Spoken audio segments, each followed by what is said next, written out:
Materialism never leads to godliness. Things are only obstacles that get in the way of an eternal perspective. We talk about mission.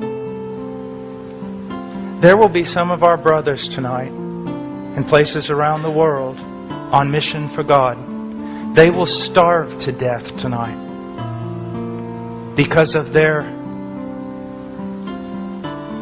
confession of Christ.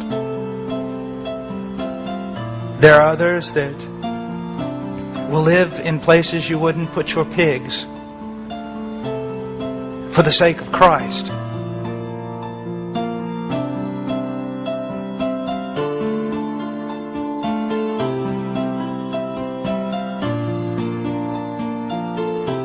Let me ask you something. How much has Christianity cost you? How much has it really cost you?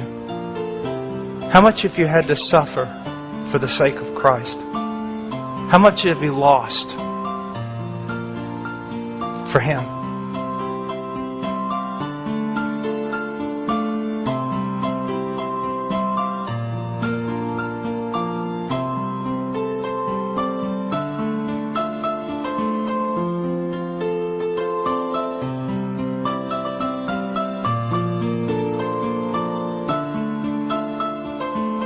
I'll always ask young people, you know, what do you talk about most? There's your God. What do you think about most? There is your God. What do you have your eye set upon? There is your mission, and your God, and your heart, and your treasure.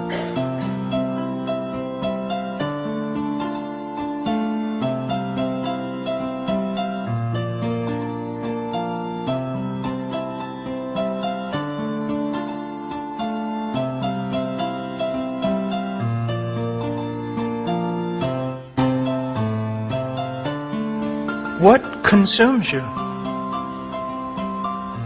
One of the worst things you can do is reduce Christianity down to a moral thing you do because it's what everyone else who is moral does. Talking about passion. We're talking about treasure.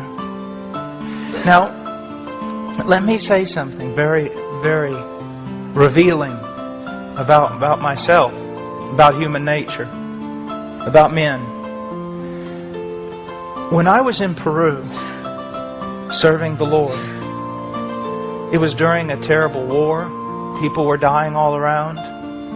Sometimes I was in the city of Lima, which was considered the worst place on the face of the earth at that time. Sometimes in the jungles, on the Amazon, sometimes on the Marañón, sometimes in the Andes Mountains, fraught with danger. People used to tell me, oh, it must be so hard to live for Christ there. No. Easiest thing I've ever done was live for Christ there. Why? You have nothing. You have nothing but Christ. And if Christ doesn't save you that day, you won't be saved. If He doesn't feed you that day, you won't be fed. If He doesn't protect you, you will not be protected. There's nothing you can do in the arm of your own strength. Get up in the morning, you get out of the tent, you go bathe in the river, you come back, you eat something. You go preach the gospel all day. You come home, you collapse in the tent, you wake up the next morning, you do it all over again. No cars, no homes, no keeping up with the Joneses, no designer clothes, no malls, no anything. Just Christ. And it was so easy to live for Him. It was so easy. It took almost no effort. Because there was nothing competing with Him.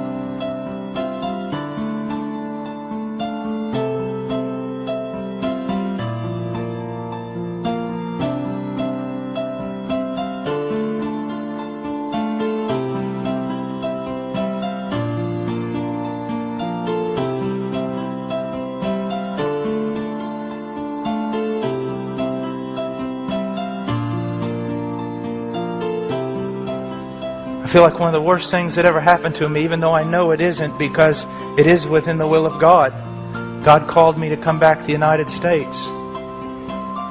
Oh, it was hard. It was horrible. It still is.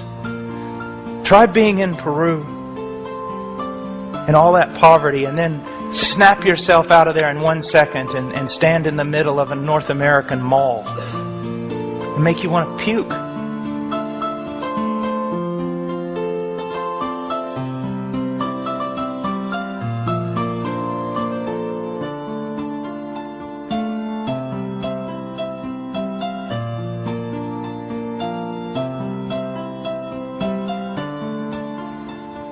Look around at everything that glitters and shines.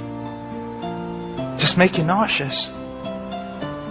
It is not hard to live for Christ in Peru. It's hard to live for Christ in the United States of America. Such a battle. And to be honest with you folks, we're losing it. We're losing it.